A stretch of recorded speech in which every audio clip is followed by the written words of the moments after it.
কেউ যদি আপনাকে প্রশ্ন করে পৃথিবীর সব থেকে দামি বাড়ি অথবা রাজপ্রাসাদ কোন দেশে আছে, আপনারা হয়তো ভাবতে পারেন সৌদি আরব, দুবাই অথবা ইংল্যান্ড, কিন্তু না, এশিয়ার মধ্যে ছোট্ট একটি দেশ যেখানে এখনো রাজা রানীর মতো চলাফেরা অথবা রাজতন্ত্র বললেও চলে, ব্রুনাই। এশিয়ার মধ্যে ছোট্ট একটি দেশ, অর্থনৈতিক দিক দিয়ে ব্রুনাই অনেক উপরে, যা কিনা পৃথিবীর বড় বড় দেশের সঙ্গে টক্কর দিয়ে চলতে পারে। আর এই রহস্যের মূল কারণ হলো সুলতান হাসান বলকিয়া, যাকে কিনা পৃথিবীর সব থেকে ধনী এবং শক্তিশালী রাজা হিসাবে জানা যায়। ব্রুনাইয়ের রাজপ্রাসাদের মধ্যে চেয়ার, টেবিল, গাড়ি এমন অনেক কিছু রয়েছে যা কিনা স্বর্ণ দিয়ে তৈরি করা হয়েছে। আর এটা শুধু হিসাব ছাড়া অর্থের দিক দিয়ে নয়, এইখানে সুলতানের ইচ্ছে মতোই সবকিছু তার নিয়ন্ত্রণে রয়েছে। কিন্তু প্রশ্ন হলো, এশিয়ার মধ্যে এমন ছোট্ট একটি দেশ কিভাবে অর্থনৈতিক দিক দিয়ে এত ধনী হলো? তো আমরা আজকে এই ভিডিওতে জানবো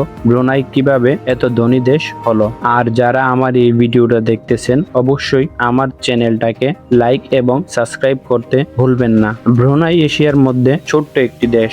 এই দেশে রয়েছে তেলের খনি, যেটাকে টাকার ভান্ডার বললেও চলে। আপনারা শুনলে অবাক হবেন, সুলতান হাসান 1967 সালে ব্রুনাইয়ের রাজগদিতে বসেন। এত লম্বা সময় ধরে তিনি এখনো রাজত্ব করতেছেন। তার পাশাপাশি তিনি ধন সম্পদের দিক দিয়েও অনেক এগিয়ে রয়েছে। সুলতান হাসান বলকিয়ার পার্সোনাল নেটওয়ার্ক $30 বিলিয়ন চেয়েও বেশি। আরো অন্য নিউজের মধ্যে তার চেয়ে বেশি বলা হয়েছে, কিন্তু কেউ এখনো সঠিকভাবে বলতে পারেনি তার পার্সোনাল নেটওয়ার্ক কত। আপনারা হয়তো ভাবতে পারেন ওনার কাছে এত ধন সম্পদ আসলো কিভাবে। ওনার লাক্সারি লাইফের মূল কারণ হলো ব্রুনাইতে রয়েছে তেল এবং গ্যাসের ভান্ডার। আর আপনারাও জানেন তেল এবং গ্যাস পৃথিবীর মধ্যে কতটা মূল্যবান জিনিস। প্রতি ব্যারেল তেল এবং প্রতি কিউব মিটার গ্যাস সুলতানের ধন সম্পদ পাহাড়ের মতো বাড়িয়ে তুলতেছে। আর উনি এমন এক সুলতান যিনি নিজের ধন সম্পদ কখনো রুকিয়ে রাখে না। আপনারা শুনলে অবাক হয়ে যাবেন, ওনার কাছে দুনিয়ার সব থেকে বেশি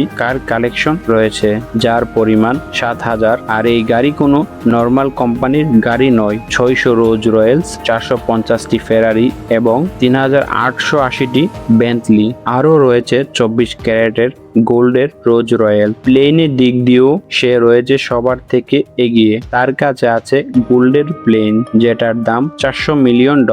আর এটাকে আপনি প্লেন না বলে উড়ন্ত রাজমহলও বলতে পারেন। আর এই প্লেনটা শুধু ট্রাভেল করার জন্য নয়, এইটা দেখে সবাই বুঝতে পারে সুলতান কতটা লাক্সারি লাইফ স্টাইলে চলে। ওনার কাছে রয়েছে পৃথিবীর সব থেকে দামি এবং সুন্দর মেহেল। এই মেহেল 1980 দশকের সময় বানিয়েছিল। এই মেহেলের মধ্যে 1,788টি রুম রয়েছে, 257টি বাথরুম, 5,000 মেহমানের জন্য ডাইনিং হল, একটি মসজিদ, 110টি গাড়ির জন্য গ্যারেজ, 200 ঘোড়ার জন্য রয়েছে এয়ার কন্ডিশন, 5টি সুইমিং পুল। এই মেহেলের উপরের গুরমুজগুলিতে 22 ক্যারেটের গোল্ড দিয়ে বানিয়েছে। পুরো মেহেলের মধ্যে মার্বেল এবং গোল্ড দিয়ে দেওয়াল আর দরজার মধ্যে নকশা করা হয়েছে। এছাড়া এই মেহেলের ভিতর 500-এর বেশি ঝুমুর রয়েছে, 18টি লিফট। সুলতানের এই মেহেল ছোট্ট একটি শহরের সমান।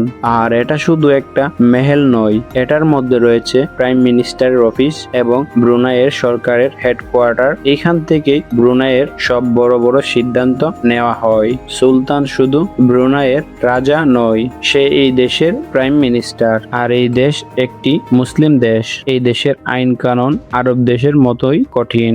ব্রুনাইতে কেউ যদি চুরি করে তার হাত কেটে ফেলা হয়। এইখানে তাম্বাকের মতো ছোট বড় নেশাদ্রব্য নিষিদ্ধ। এর জন্য আপনাকে জেলেও যাওয়া লাগতে পারে। এই দেশের মানুষের জন্য অনেক কিছুই ফ্রি, এডুকেশন, হসপিটাল। এইখানে কোনো ধরনের ট্যাক্সও নেই। আর এই কারণেই ব্রুনাইয়ের মানুষ সুলতানকে বেশি পছন্দ করে।